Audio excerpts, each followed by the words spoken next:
It's weird, isn't it? Like we're all so connected now. I mean, our phones are always buzzing. Social media is like nonstop. And yet, so many of us still feel kind of lonely, like we're on the outside looking in, even with all this digital stuff going on. Yeah. I think a lot of people can relate to that. It's like this big paradox of modern life, being hyper-connected, but still feeling isolated. Right. And that's exactly what we're diving into today. Yeah. We're talking loneliness. And, it's more than just a passing feeling, right? Definitely not. What we've been digging into shows that it's a huge public health issue. It's something we really need to understand better. Absolutely. And for everyone listening, we're going to try to do just that in this deep dive.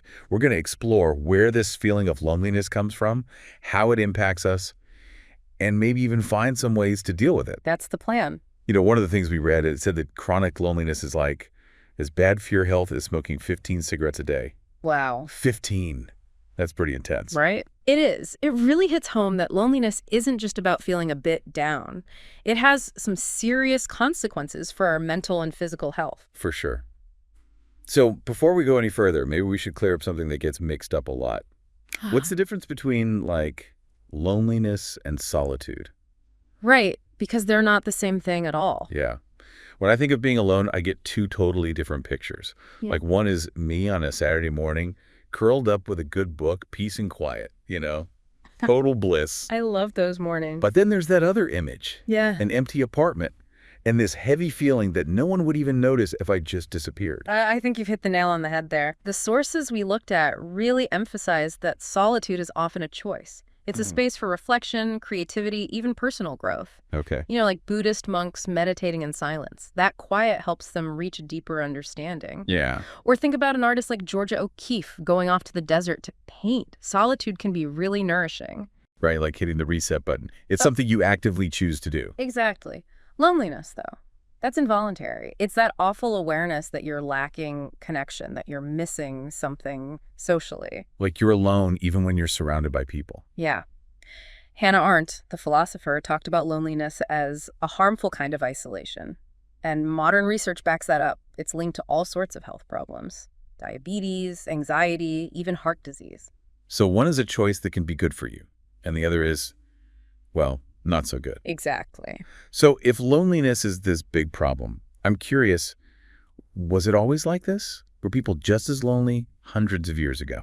That's a great question. And the research we've been looking at suggests that some of the roots of loneliness go way back. Oh, really? Yeah, there's this idea that the rise of individualism, which started gaining steam around the late Renaissance, began to shift things away from that strong sense of community that was so important before. It wasn't just about changing philosophies. It was the beginning of people seeing themselves as separate rather than part of a larger whole. So like a move from we to me. In a way, yeah. And then the Industrial Revolution came along, and that really accelerated things.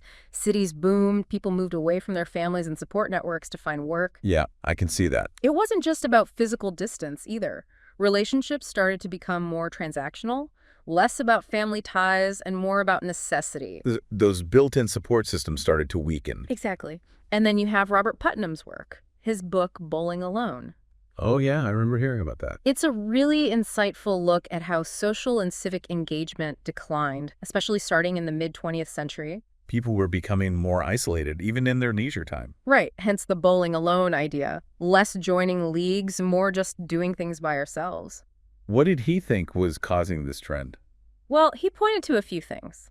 Economic pressures. For one, people were working longer hours, often in jobs that weren't very secure. That makes sense. Then there's the way suburbs are designed. It's harder to just bump into your neighbors and chat when everyone's living in these spread out houses. True. And then there's what he called the repotting hypothesis. What? The repotting hypothesis. It's the idea that people are moving around more often, for work or other reasons, so they're always uprooting themselves, starting over in new places. Like a plant that never gets to establish strong roots. Exactly. You're constantly trying to connect, but the ground keeps shifting beneath you. Wow, that's a great way to put it. And we can't forget about the changing role of women in society. More women entering the workforce was a huge step forward for equality. Of course. But it also had an impact on the kind of informal social labor that used to be so common. Checking in on neighbors, organizing community events, that kind of thing. Like everything's connected, right? All Mm. these big societal changes contributing to this feeling of being disconnected. Mm. And then, of course, we have the digital age, which was supposed to bring us all closer together. Right. The irony isn't lost on me. It's really a double-edged sword when it comes to social connection. Totally. I mean, first it was TV keeping people at home, Right. but then smartphones and the internet came along, and it's like a whole new level. Yeah. We have the potential to connect with anyone, anywhere, instantly, but it also often makes us feel more isolated. So strange. Scrolling through these curated feeds, seeing everyone else's supposedly perfect lives, but not actually connecting with anyone in a real way. It's the illusion of connection sometimes. The source we were looking at asked a really important question. Can these digital communities ever truly replace face-to-face interactions? And what's the answer? Well, the analysis is pretty skeptical, and I think rightfully so. Online interactions can be great for some things, especially finding people with shared interests. Yeah, like niche communities and stuff. Right. But they often lack that depth, that nonverbal communication, the vulnerability that you get when you're physically with someone. Online, it's easier to present a certain image of yourself, the perfect version, and that can make it harder to build real trust and intimacy. Like we're performing connection instead of actually experiencing it. Exactly. And then there's this whole thing with AI friend products that's starting to emerge. This idea of relying on simulated companionship is, well, it's kind of unsettling. It is, yeah. There was this one case, actually, that really stood out in the research. A teenager who became so attached to an AI companion that it started to hurt their real-life relationships. Oh. It raises some big questions about what this could do to our social skills, Could it make us less able to connect with real people if we're getting our needs met by AI? And could it create this false sense of intimacy that makes actual human interaction seem less appealing? Those are some of the concerns for sure, but there is some good news. Learning about the science of loneliness can actually give us a bit of hope. Okay, I'm listening. One of the sources pointed out that loneliness isn't just a feeling, it's a biological drive, like hunger or thirst. It's wired into us. So it's not like a personal failing or something? Not at all. It's a basic human need, just like those other ones. And when that need isn't met, it triggers a threat response in the brain. Oh, really? Yeah. Our amygdala, the part of the brain that deals with danger, basically sees this lack of connection as a threat. It sets off all these stress responses. Which probably leads to a whole bunch of negative stuff. Absolutely. It creates this vicious cycle. You feel isolated, so you become more suspicious, more anxious about social situations. And that makes it even harder to connect with people. Exactly. It becomes this self-fulfilling prophecy of loneliness and distrust. But understanding that it's a biological drive, that helps us see it differently. It's not our fault. It's just our body telling us that something important is missing. That makes a lot of sense. So we've talked about what loneliness is, where it comes from, and how it affects us physically. But the big question is, what can we actually do about it? Right, because it can feel pretty overwhelming. Yeah, totally. Well, the sources actually offer some pretty encouraging advice. The first thing, and this is really important, is to just acknowledge that loneliness is normal. Everyone feels it sometimes. Yeah. And we need to get rid of the stigma around it. So many people are ashamed to admit they're lonely, and that just makes them feel more isolated. It's like if you think you're the only one going through it, you're less likely to reach out for help. Exactly. Once we accept it as a normal emotion, we can start to address it. Okay, so what else can we do? Well, the sources talked about the importance of self-reflection. Taking a good, honest look at our own behavior. You mean like, are we doing things that might be pushing people away without realizing it? Right. Or are we always choosing superficial interactions over deeper connections? Interesting. It's about being aware of our own social habits.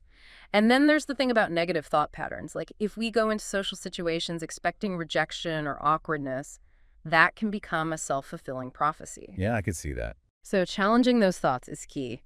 And then there's the idea of just making a conscious effort to connect with people, even in small ways. Like what kind of thing? Just simple stuff. Right. Chatting with the cashier at the grocery store, really listening when someone's talking to you instead of being on your phone. Right, just being present. Exactly. And when it comes to building real friendships, Simon Sinek and Trevor Noah had a great conversation about this. They talked about how it takes effort, intention. Like you have to actually work at it. You do. You have to be willing to be vulnerable, to show up for people, to make those relationships a priority. Doesn't just happen by accident. Definitely not. It's a choice, an investment. I like that. And then there's Dr. Vivek Murthy, the Surgeon General. He talks about the triad of fulfillment. The triad of fulfillment. It's relationships, purpose, and service. He contrasts this with the triad of success, which is usually money, power, and fame. Interesting. And his point is that true well-being comes from connection, from having a sense of meaning, from helping others. It's not just about what you achieve for yourself. It's about how you connect with the world around you. Exactly. And he says we need a collective effort to rebuild opportunities for service and community engagement. So it's not just up to individuals to fix this. It's a societal issue, too. Exactly. And Simon Sinek made a good point about leaders needing to set an example. They need to show that relationships are important. Right. It needs to be part of the culture. Yes. And while those bigger changes are happening, Dr. Murthy says we can all make a difference with small acts of kindness and connection in our daily lives. Like reaching out to a neighbor you haven't seen in a while, volunteering for a cause you care about. Exactly. It's about showing up, being present, extending that hand of connection. Even those little things can start to break down those walls of isolation. So to sum up, addressing loneliness is crucial for our well-being, both individually and as a society. Absolutely. And the sources we looked at gave a really simple but powerful tip. Start small. Reach out to just one person you've lost touch with. It can make a big difference. Just that one small act of connection. So, for everyone listening, here's something to think about. How can you intentionally cultivate deeper connections in your own life? It's a good question. Because social connection isn't just a nice to have, it's essential for our well-being, for all of us. Right. What small step can you take today to reach out and connect with someone?